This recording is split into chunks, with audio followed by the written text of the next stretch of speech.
बिस्मिल्लाहिर्रहमानिर्रहीम। अस्सलामुअलैकुम। आज की जो मेरी रेसिपी है वो है मोंगरों का सालन। माशाल्लाह देखने में बहुत फ़्रेश हैं। देखिए इनका फूल भी नज़र आ रहा है। ये मेरे पास 3 पाव मोंगरे हैं, ठीक है।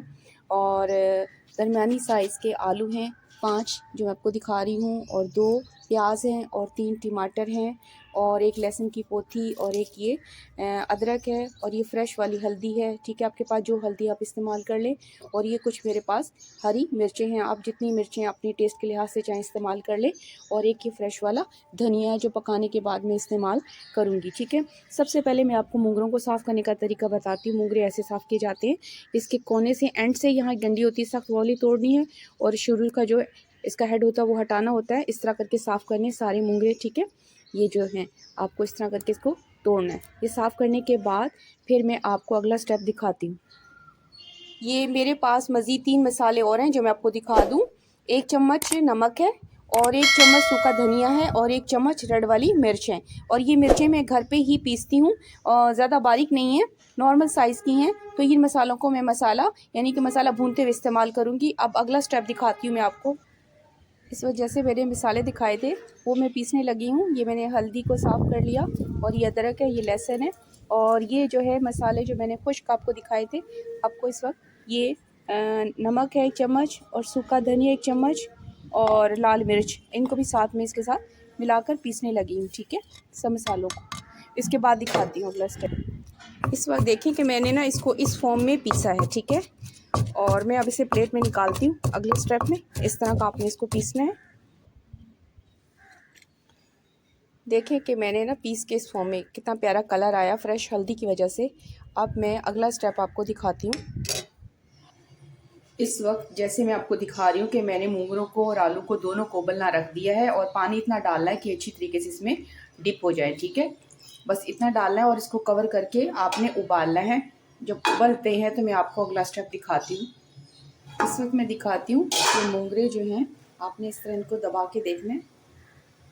देखिए ये गल चुके हैं। अब मैं इसको निकाल रही हूँ, अगला स्टेप दिखाती हूँ। अब मैं जैसे दिखा रही हूँ कि मैं ये सब जो है उबल चुके हैं। अब मैं इनको निचोड़ूंगी। आलू भी उबल गए हैं, मैं इनके आलू के पीस कर देती हूँ। अगला स्टेप आपको दिखाती हूँ निचोड़ने के बाद। ये देखिए मैंने निचोड़ के इस फॉर्म में ले आई हूँ। देखिए आपने इतना निचोड़ना है, ज़्यादा नहीं निचोड़ना, ठीक है।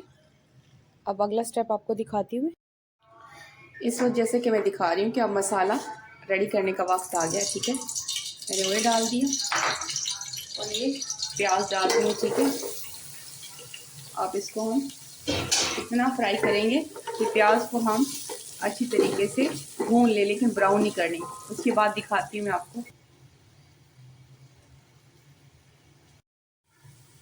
इस वक्त दिखा रही हूँ कि प्याज को मैंने इतना रखना है, और ये मसाले जो मैंने आप कूटे थे वो, और टमाटर, इन तमाम चीज़ों को डाल देते हैं अच्छे तरीके से, ठीक है। और इसके बाद हम इसे भूनते हैं। टमाटर में टाइम लगेगा क्योंकि टमाटर को गलाना है, बाकी तो सारी चीज़ें पकी हुई हैं, तो टमाटर को भूनने में टाइम लगेगा। फिर टाइम के बाद इस वक्त जैसे कि मैं दिखा रही हूँ टमाटर अच्छी तरीके से मिक्स हो गए ग्रेवी में। अब मैं जो मैंने निचोड़े हैं जो मोंगरे वो डाल देती हूँ, ठीक है। अच्छी तरह इनको पहले मिक्स करती हूँ। मिक्स करने के बाद दिखाती हूँ। अब मैंने मोंगरे मिक्स कर दिए हैं। अब मैं आलू मिक्स करूँगी जो मैंने बॉईल किए थे, ठीक है। इसको मिक्स करके दिखाती हूँ। जैसे कि मैं दिखा रही हूँ कि मैंने आलू को और मोंगरों को अच्छी तरीके से मसाले के साथ ग्रेवी के साथ मिक्स कर दिए। अब इसको तकरीबन मैं 5 मिनट तक दम पे रख दूँगी, और उसके बाद रेडी है। मैं उतारती हूँ, उसके बाद दिखाती हूँ आपको। दम पे हम कवर करके रख देंगे, इसके बाद दिखाती हूँ आपको। इस वजह से कि मैं आज अपनी मोंगरों की डिश आपको दिखा रही हूँ, वो रेडी हो गई है माशाल्लाह। बहुत खूबसूरत और बहुत अच्छी खुशबू आ रही है। उम्मीद है कि आपको पसंद आएगी। पसंद आने पर इसको लाइक कीजिएगा, शेयर कीजिएगा, और सब्सक्राइब करना मत भूलिएगा। Thank you. ओके, अल्लाह हाफिज़।